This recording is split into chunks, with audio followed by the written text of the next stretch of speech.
Takže zdravím vás, já jsem Jozy, tohle je moje první videjko, dělám ho trošku později, i když jsem fanouškům na mé stránce Jozy psal, že to udělám dřív, ale dělám ho až teďka 24. května. Budu dělat nějaké podobné blogy a vlogy, jako dělá Aty, Gogo, Nejfik a další ty různí blogeři. Ale většinu vlogů budu takhle dělat třeba o nějakých rockových a metalových kapelách, jako třeba nová zpěvačka, nový kytarista a tak dále a tak dále. I třeba dojít z koncertů a tak.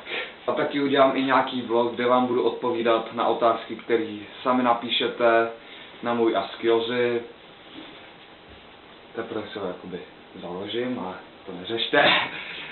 No a třeba takový, co bych vám ještě mohl říct, jak Nejfik říká, jméno není důležité, tak vám ho ani prozrazovat nebudu. Tak pokud chcete, tak můžete na mý stránce Jozy na Facebooku ji lajknout.